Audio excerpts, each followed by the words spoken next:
Hello friends, स्वागत है आप सबका आपके अपने यूट्यूब चैनल पर। आज हम लोग यूपी टेट 2026 के अंतर्गत संस्कृत के प्रैक्टिस सेट 3 को सॉल्व करेंगे और इसमें इम्पॉर्टेंट 30 क्वेश्चंस को डिस्कस करेंगे जो कि आपके एग्जाम के लिए बहुत इंपॉर्टेंट हैं। सारे प्रश्न बहुत ही सेलेक्टिव हैं, यहाँ से प्रश्न आने की पूरी संभावना है आपके एग्जाम में। देखते हैं पहला प्रश्न, आकर्णयन शब्द में कौन सा प्रत्यय प्रयुक्त हुआ है? तो प्रत्यय आपसे पूछ रहा है। देखिए, एक होता है उपसर्ग और एक होता है प्रत्यय। उपसर्ग कहाँ लगता है? शब्द के पहले लगता है, और प्रत्यय कहाँ लगता है? शब्द के पीछे लगता है। तो वो पूछ रहा है आकर्णयन शब्द में कौन सा प्रत्यय प्रयुक्त हुआ है? कत प्रत्यय, कतवत प्रत्यय या श्रुत प्रत्यय, या उनमें से कोई नहीं। आकर्णयन में श्रुत प्रत्यय का प्रयोग हुआ है। ऑप्शन सी हमारा राइट आंसर होगा। बढ़ते हैं नेक्स्ट दूसरे प्रश्न की तरफ। प्रश्न संख्या 2 है, कार्य किरातार्जुनीयम के प्रथम सर्ग में प्रयुक्त प्रमुख छंद है, यानी कि कौन सा जो है छंद है प्रथम सर्ग में पूछा हुआ किरातार्जुनीयम के। तो देख लेते हैं, अनुष्टुप है, जगती है, वंशस्थ है या उपजाति छंद है। तो कौन सा छंद है? तो देखिए, किरातार्जुनीयम के प्रथम सर्ग में कितने श्लोक हैं? 43। पूछ सकता है कि किरातार्जुनीयम के प्रथम सर्ग में कितने श्लोक हैं? 46 हैं, 46 श्लोक हैं। इनमें से हमारा आंसर की बात करें, ऑप्शन सी राइट आंसर है वंशस्थ। कौन सा है? प्रमुख छंद। तो वंशस्थ छंद जो है प्रमुख है। ठीक है।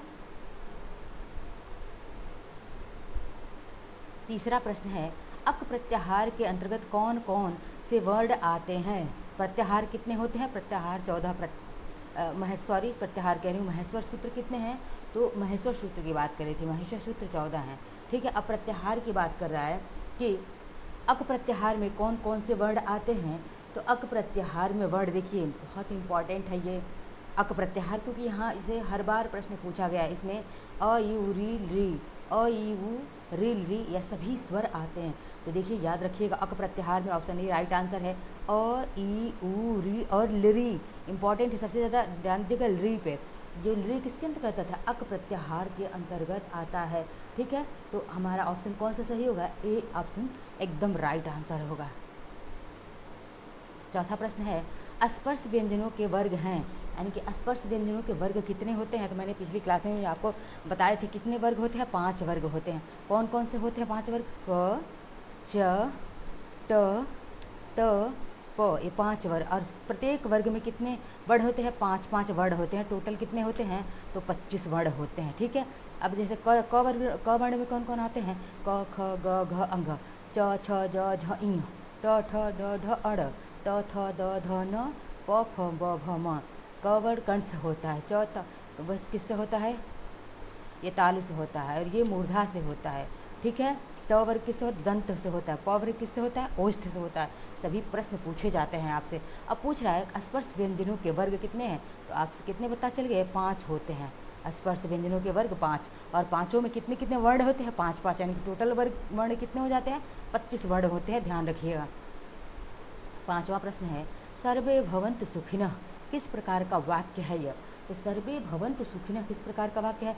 संकेतवाचक, किसी की ओर संकेत कर रहा है? बिल्कुल नहीं। विस्मयबोधक नहीं। विस्मयबोधक में क्या होता है? क्या आश्चर्य से, कि क्या कोई बात हो गई, कोई घटना हो गई, क्या आप यूपी टेट में टॉप कर दिए, ये विस्मयबोधक होता है। प्रश्नवाचक, जैसे पूछा जाए ना कि क्या आपने यूपी टेट में, जैसे कविता ने यूपी टेट में टॉप कर दिया और ऐसे, तो ये क्या है? विस्मय का चिन्ह है। प्रश्नवाचक में क्या कविता ने यूपी टेट में टॉप कर दिया, तो ये क्या हो जाता है हमारा? ये हमारा प्रश्नवाचक हो जाता है। लेकिन सर्वे भवन्तु सुखिनः का ऐसा शब्द है, ऑप्शन डी राइट आंसर है, इच्छावाचक है। सर्वे इच्छा है कि सब क्या रहें? सब सुखी रहें। छठवां प्रश्न है, अधिशिष्यस्थान क्या है? अधिशिष्यस्थासाम कर्म सूत्र संबंधित है किससे है? प्रथमा विभक्ति, द्वितीय विभक्ति, तृतीय विभक्ति, चतुर्थी विभक्ति से। तो यह किससे संबंधित है? ऑप्शन बी राइट आंसर है, द्वितीय विभक्ति। किस में होता है? द्वितीय विभक्ति में होता है। सातवां प्रश्न देख लेते हैं हम। हमारा सातवां प्रश्न है, इंपॉर्टेंट है, निम्नलिखित वर्णों में से किस वर्ण का उच्चारण स्थान दंत ओष्ठ यानी कि दांत और ओठ दोनों से होता है? तो देखिए, निम्नलिखित वर्णों में से किस वर्ण का उच्चारण स्थान दंत ओष्ठ है? देखिए बोल के देखिए, आपको पता चले। क वर्ण किससे? कंठ से होता है। प वर्ण किससे होता है? ओष्ठ से। म वर्ण किससे होता है? ओठ से होता है। म, ठीक है। लेकिन वह जो है ऑप्शन ए हमारा राइट आंसर है, ये किससे होता है? म वर्ण, ये दंत ओष्ठ से होता है। ठीक है। आगे बढ़ते हैं, देखते हैं आठवें प्रश्न को। आठवां प्रश्न है, बहुज्ञ का विपरीतार्थक है, यानी कि अपोजिट कौन सा है बहुज्ञ का? अभिज्ञ है, अल्पज्ञ है, सर्वज्ञ है, ब्रह्मज्ञ। ये वेरी इंपॉर्टेंट क्वेश्चन है, आपसे शब्द और विलोम में पूछ लेता है कि बहुज्ञ का विपरीत क्या होगा? अल्पज्ञ। बहुज्ञ यानी कि बहुत जानने वाला, और अल्पज्ञ का मतलब क्या होता है? कम जानने वाला, याद रखिएगा। ऑप्शन बी हमारा राइट आंसर होगा। 9वां प्रश्न है, धीसः शब्द में संधि है, तो धीसः शब्द में संधि कौन सी है? देखिए, दीर्घ संधि, गुण संधि, वृद्धि संधि या आदि संधि। वृद्धि संधि में क्या होता है? मात्रा की वृद्धि हो जाए, डबल मात्रा होती है। क्या होती है? डबल मात्रा होती है। वृद्धि संधि मात्रा की वृद्धि हो जाती है। गुण संधि में क्या होता है? तो गुण संधि में क्या होता है? एक ही मात्रा रहती है। लेकिन दीर्घ संधि में क्या होती है? दीर्घ संधि यानी कि बड़ी की मात्रा, जिसमें बड़ी की मात्रा दिख जाए वो क्या होती है? दीर्घ संधि, जनरली दीर्घ संधि होती है। तो धीसा में कौन सी संधि है? दीर्घ संधि। कैसे हुआ है धीसा? देखिए, धीसा शब्द को कैसे, धी प्लस ईशः, ई में भी कौन सा ई? बड़ी ई है। धी प्लस ईशः क्या हो जाएगा? धीसः। ठीक है, अब किससे बना है? ये किस सूत्र से हुआ है? अकः सवर्णे दीर्घ। अकः सवर्णे दीर्घ मतलब यहाँ पे भी ई धी, तो यहाँ पे भी ई बड़ी ई आया है, और यहाँ पे भी बड़ी ई आया हो, क्या हो गया? तो बड़ी ई हो गया, यानी कि अकः सवर्णे धीसा से इसमें कौन सी संधि है? दीर्घ संधि है, याद रखिएगा। 10वां प्रश्न है, रामायाह में विभक्ति और वचन है, यानी कि रमायाह में कौन सी विभक्ति और कौन सा वचन है? तो रमायाह में देखिए कौन सी विभक्ति कौन सा वचन है? तो देखिए, राम, ये रमा शब्द का है, ठीक है, रमा शब्द का। इसमें षष्ठी विभक्ति और एक वचन। षष्ठी विभक्ति एक वचन में क्या होता है? रामाया होता है, इंपॉर्टेंट है, याद रखिए। चतुर्थी में क्या हो जाएगा? रमा ए हो जाएगा। यहाँ पे चतुर्थी में पूछ ले क्या हो जाएगा? तो रमा ए, ठीक है, ये रमाए हो जाएगा। और तृतीया पूछे तो क्या हो जाएगा? रमया हो जाएगा। ये याद कर लीजिएगा, क्योंकि प्रश्न आपसे ये भी पूछा जा सकता है। और द्वितीय विभक्ति क्या हो जाएगा? रमे हो जाएगा। प्रथमा पूछ लेते क्या हो जाएगा? रमा हो जाएगा। प्रथमा में क्या होता है? रमा होता है। ठीक है, अब आगे देखते हैं अगले प्रश्न को, 11वें प्रश्न को। हमारा 11वां प्रश्न है, संस्कृत व्याकरण में कति शब्द किस वचन में प्रयोग किया जाता है? तो कति शब्द किस वचन में प्रयोग होता है? तो वचन कितने होते हैं? एक वचन, बहुवचन, एक वचन, द्विवचन और बहुवचन, 2 वचन होते हैं। अब देखिए, संस्कृत व्याकरण में कति शब्द का प्रयोग किस वचन में होता है? एक वचन में होता है। ऑप्शन ए हमारा क्या है? राइट आंसर है। ठीक है, आगे बढ़ते हैं, देखते हैं। 12वां प्रश्न है, उपसर्गों की संख्या है, तो उपसर्गों की संख्या कितनी होती है? उपसर्गों की संख्या कितनी है? टोटल 22 है, याद रखिएगा, नंबर पूछा जाता है। तो उपसर्ग कितने हैं? 22 होते हैं। उपसर्ग कहाँ लगते हैं? तो शब्द के पहले लगते हैं, ठीक है, और इनकी संख्या कितनी है? 22 उपसर्ग होते हैं।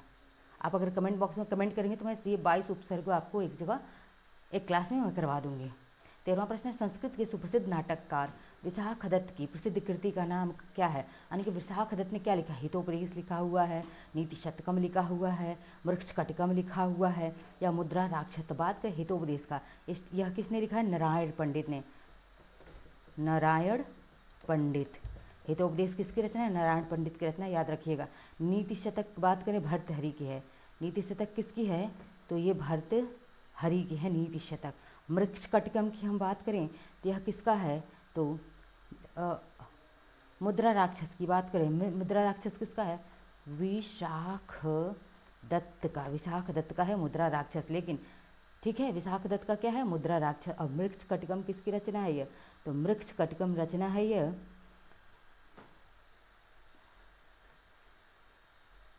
कटिकम किसकी रचना है? तो शूद्रक की। यहाँ पे लिख देती हूँ मैं, शूद्रक की। शूद्रक की, सब याद रखिएगा। ऑप्शन डी हमारा राइट आंसर होगा, ऑप्शन डी। ठीक है, मृक्ष कटिकम शूद्रक का हो गया। अब मुद्रा राक्षस किसका हो गया? विशाख दत्त का हो गया, याद रखिएगा। 14वां प्रश्न है, शिवराज विजय नामक पुस्तक के लेखक हैं। तो शिवराज विजय नामक पुस्तक के लेखक कौन है? बाणभट्ट, अंबिका दत्त व्यास, भास या कालिदास? शिवराज विजय किसका है? अंबिका दत्त व्यास का है। ऑप्शन बी हमारा राइट आंसर होगा। बढ़ते हैं 15वें प्रश्न की तरफ। 15वां प्रश्न है, अशीतिः पद का अर्थ संख्या में, नंबर में क्या होगा? आप काउंटिंग याद रखेंगे, 1 से 100 काउंटिंग आपको याद रखना ही रखना है। तो अशीतिः शब्द का क्या हो जाएगा? देखिए, तो क्या हो जाएगा? देखिए, 78 का क्या होगा? अष्टासप्तति। क्या हो जाएगा? 78 का अष्टासप्तति। ठीक है, अष्टासप्तति। 87 का, इसका क्या हो जाएगा? 87 का, तो देखिए सप्ताशीति। क्या हो जाएगा? सप्ताशीति। शीति, ठीक है, 88 का याद है। और 18 का क्या होता है? अष्टादश, अष्टादश 18। लेकिन यहाँ पूछा अशीति है, अशीति का मतलब क्या हो जाएगा? तो 88, ऑप्शन बी अष्टाशीति। यहाँ पे अशीति लिखा है, अष्टाशीति होगा, सॉरी अशीति नहीं अष्टाशीति, क्या हो जाएगा यहाँ पे? अष्टाशीति, ठीक है, माफ़ करिएगा अष्टाशीति। तो यहाँ पे 88 का क्या हो जाएगा? अष्टा और शीति, शीति मतलब क्या हो गया? 80 और अष्टा मतलब 88, 80 और 8 कितना हो जाता है? 88 होता है, अष्टाशीति यानी कि 88, ऑप्शन बी हमारा राइट आंसर है। ठीक है, बढ़ते हैं नेक्स्ट 16वें प्रश्न के। 16वां प्रश्न है, गंगोदकम शब्द का संधि विच्छेद है, यानी कि गंगोदकम शब्द है, इसका संधि विच्छेद क्या होगा? गंगा प्लस दकम, गंगा प्लस उदकम, गंगा प्लस कम, गंगा प्लस उदकम, तो क्या हो जाएगा? गंगोदकम शब्द का संधि विच्छेद क्या हो जाएगा? तो गंगा प्लस उदकम। यहाँ पे ये देखिए दोनों ऑप्शन आपके राइट दिए हुए हैं, बी और सी। तो यहाँ पे इसको गंग कर लीजिए, गंगा मत करिए, गंग उदकम है ये। ठीक है, तो ऑप्शन डी हमारा राइट हो जाएगा, गंगा प्लस उदकम। ठीक है, ऑप्शन डी राइट आंसर हो जाएगा। 17वां शब्द है, पवित्रम में संधि विच्छेद कीजिए। तो पवित्रम का संधि विच्छेद क्या हो जाएगा? पो प्लस इत्रम, पौ प्लस इत्रम, पौ प्लस इत्रम, पा प्लस इत्रम। तो पवित्रम यानी कि पो प्लस इत्रम, ऑप्शन ई राइट आंसर हो जाएगा। पो प्लस इत्रम क्या हो जाएगा? पवित्रम। ठीक है, आगे देखते हैं।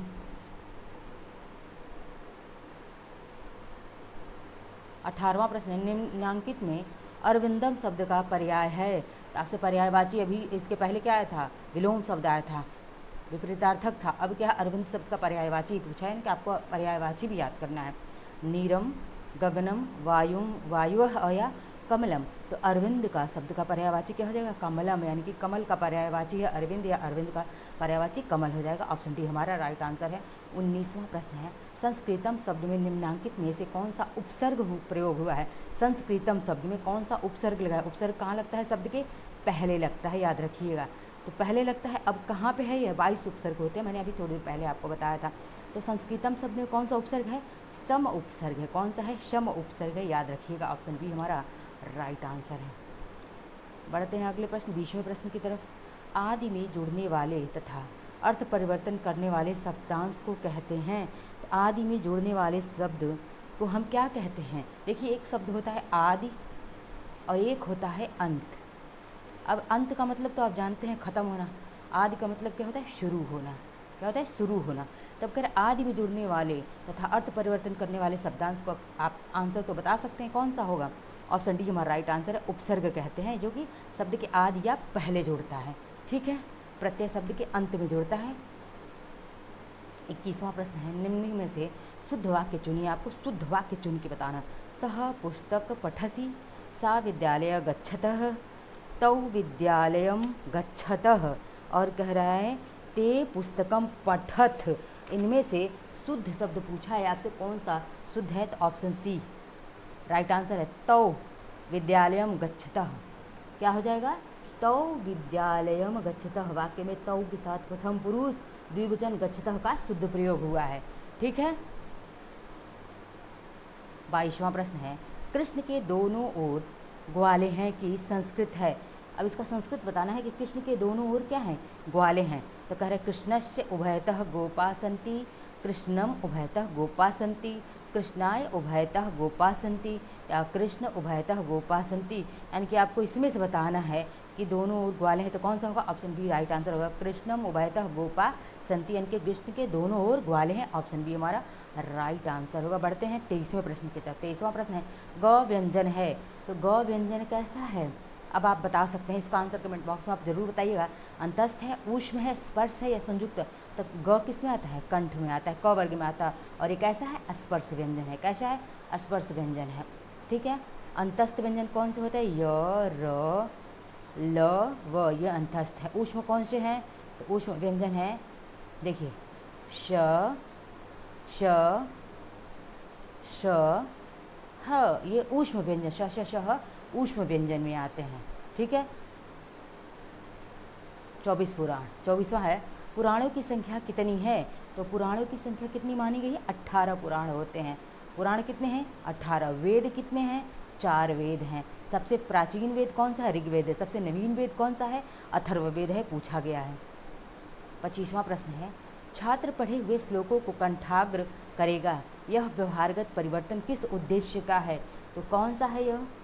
तो देखते हैं,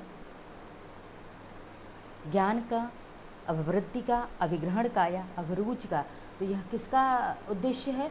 अभिरुचि का, इंटरेस्ट का विषय है। ठीक है, ऑप्शन डी हमारा राइट आंसर होगा। देखते हैं 26वें प्रश्न को। 26वां प्रश्न है हमारा, छात्रों को उच्चारण अभ्यास कराने हेतु सहायक सामग्री है। तो कौन सी सहायक सामग्री है? श्यामपट्ट, फ्लैश कार्ड, रेडियो या फिर टेप रिकॉर्डर। तो इनमें से हमारा कौन सा सही होगा? छात्रों को अभ्यास कराने के लिए सहायक सामग्री टेप रिकॉर्डर। ऑप्शन डी हमारा क्या होगा? राइट आंसर होगा। ठीक है, 27वें प्रश्न की ओर बढ़ते हैं। 27वां है, निम्नांकित में से बाणभट्ट की कृति नहीं है, इसमें पूछा है। कौन सी है जो बाणभट्ट की कृति नहीं है? तो देख लेते हैं, कादम्बरी हो गया, हर्षचरित हो गया, चंडी शतक हो गया, लेकिन 10 कुमार चरित ये किसका है? 10 कुमार चरितम किसका है? यह दंडी का है। किसका है?